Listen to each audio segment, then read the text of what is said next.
అందరికీ హాయ్ అండి. Welcome to our channel cook with Raji. కొత్త రెసిపీతో మీ ముందుకు వస్తున్నానండి. చూస్తున్నారు కదా, ఐస్ క్రీమ్ అన్నమాట. ఇది మ్యాంగో ఐస్ క్రీమ్ అండి.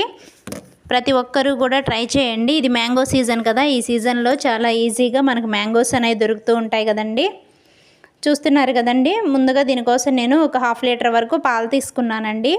దీన్ని ఒక పొంగొచ్చే వరకు ఉంచిన తర్వాత కస్టర్డ్ పౌడరు 2 స్పూన్స్ వరకు తీసుకున్నాను. దీనిలో కొద్దిగా పచ్చిపాలు పోసి ఎంచక్క ఉండలు లేకుండా దాన్ని ఇలా కలుపుకోవాలి. ఈలోపు పాలు మరుగుతూ ఉంటాయి కదండి. 2 పొంగులు వచ్చిన తర్వాత ఈ కస్టర్డ్ పౌడర్ అనేది దీనిలో కలుపుకోవాలన్నమాట. చూస్తున్నారు కదా, కలర్ అనేది ఇలా చేంజ్ అవుతూ ఉంటుంది. ఈ కస్టర్డ్ పౌడర్ వేసిన తర్వాత కూడా మరికొద్దిసేపు మళ్ళీ పాలని మరిగించుకోవాలి.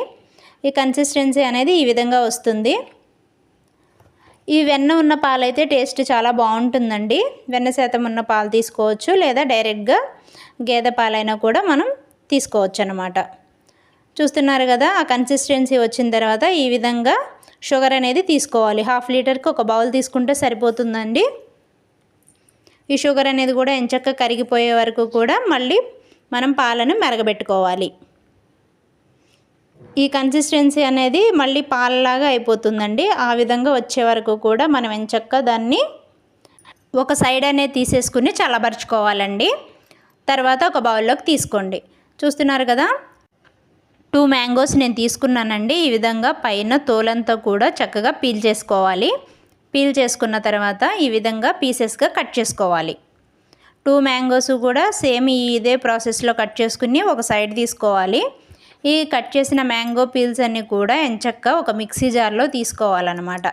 ఏమవుతుందంటే మనం ఈ యొక్క మ్యాంగో మొత్తాన్ని జ్యూస్ లాగా పట్టేసుకోవాలి. దాన్ని ఒక సైడ్ తీసుకోండి. తర్వాత మనం ఆల్రెడీ ఇంతకుముందు పాలని షేక్ చేసుకుని ఆ బౌల్ తీసుకుని మొదటగా ఫ్రిడ్జ్లో పెట్టుకుంటాం అనమాట అండి. 4 అవర్స్ తర్వాత తీసుకుని మళ్ళీ దాన్ని మిక్సీ పట్టుకోవాలి. చూస్తున్నారు కదా, కన్సిస్టెన్సీ ఇలా ఉంటుంది. ఈ యొక్క ఐస్ క్రీమ్ని ఎప్పుడైతే మనం మిక్సీ పడతామో దీనిలోనే ఆ మ్యాంగో యొక్క పేస్ట్ కూడా వేసుకోవాలన్నమాట. మరలా ఈ mango paste plus ice cream 2 కూడా మనం పేస్ట్ అనేది చేసుకోవాలి. ఆ పేస్ట్ అయిపోయిన తర్వాత చూస్తున్నారు కదా, ఈ విధంగా కన్సిస్టెన్సీ అనేది ఇలా వస్తుంది. ఈ యొక్క మిక్సీ జార్లోది డైరెక్ట్గా ఇలా గ్లాసుల్లో కూడా మనం ఐస్ క్యూబ్స్ లాగా చేసుకోవచ్చు. ఐస్ లాగా, ఐస్ క్రీమ్ లాగా మనకు కావాల్సిన షేప్లో తీసుకోవచ్చు. మిగిలినది మొత్తం నేను ఇలా ఒక బౌల్లో తీసుకున్నాను.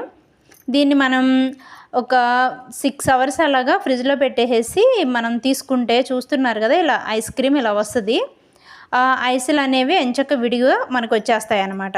చాలా ఈజీ రెసిపీ అండి. మీరందరూ కూడా తప్పకుండా ట్రై చేయండి. వేసవి తాపానికి ఈ యొక్క కూల్గా ఐస్ క్రీమ్ కానీ ఇలా మ్యాంగో మిల్క్ షేక్స్ ఇలా చేసుకుంటే చాలా బాగుంటాయి. మీరందరూ కూడా తప్పకుండా ట్రై చేయండి. మీకు గనక ఈ రెసిపీ నచ్చితే నా యొక్క ఛానల్ను లైక్ చేయండి, షేర్ చేయండి, సబ్స్క్రైబ్ చేయండి. Thank you.